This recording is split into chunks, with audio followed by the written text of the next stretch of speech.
बिरसा मुंडा एक आदिवासी लोक नायक थे। ये मुंडा जाति के थे।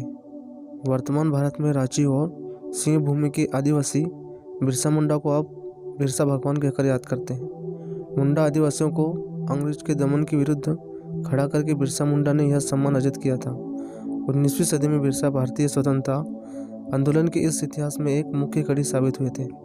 बिरसा मुंडा का जन्म 15 नवंबर 1875 को रांची जिले के अलीहतू गांव में हुआ था। मुंडा रीति रिवाज के अनुसार उनका नाम बृहस्पतिवार के हिसाब से बिरसा रखा गया था। बिरसा के पिता का नाम सुगना और माता का नाम करमी हटू था।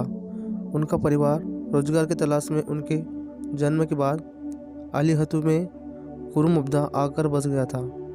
वो खेतों में काम करके अपना जीवन चलाते थे।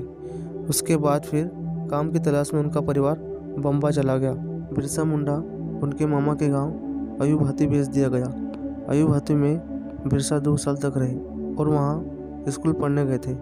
बिरसा पढ़ाई में बहुत होशियार थे, इसलिए स्कूल चलाने वाले जयपाल नाग ने उन्हें जर्मन मिशन स्कूल में दाखिला देने को कहा।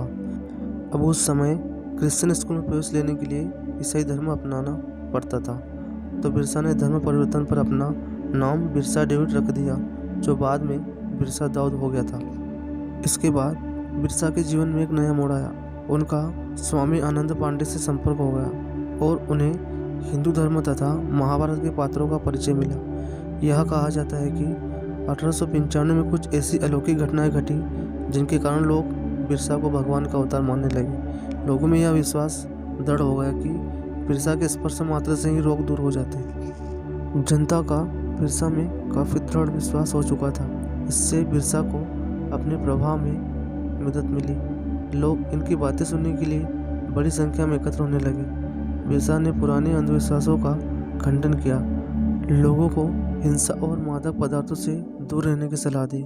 उनकी बातों का प्रभाव यह पड़ा कि ईसाई धर्म स्वीकार करने वाले जनता की संख्या तेजी से घटने लगी और जो मुंडा ईसाई बन गए थे वे फिर से अपने पुराने धर्म में लौटने लगे। 1 अक्टूबर 1894 को नौजवान नेता के रूप में सभी मुंडाओं को एकत्र कर उन्होंने अंग्रेजों से लगान माफी के लिए आंदोलन किया।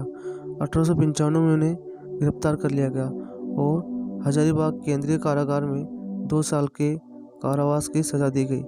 लेकिन बिरसा और उसके शिष्यों ने क्षेत्र की अकाल पीड़ित जनता की सहायता करने की ठान रखी थी और अपने जीवन काल में ही महापुरुष का दर्जा पाया। उनके प्रभाव की वृद्धि के बाद पूरे इलाके में मुंडाओं में संगठित होने की चेतना जागी।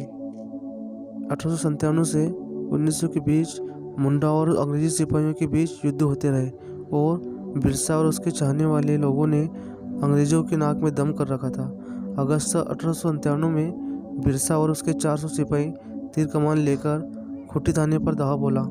1858 में तांगा नदी के किनारे मुंडाओं की भिड़ंत अंग्रेज सेनाओं से हुई, जिसमें पहले तो अंग्रेजी सेना हार गई, लेकिन बाद में उसके बदले उस इलाके में बहुत से आदिवासी नेताओं की गिरफ्तारी हुई। जनवरी 1900 डोमबाड़ी पहाड़ी पर एक संघर्ष हुआ था जिसमें बहुत से औरतें और बच्चे मारे गए थे। उस जगह बिरसा अपनी जनसभा को संबोधित करते थे। बाद में बिरसा के कुछ शिष्यों की गिरफ्तारी हुई।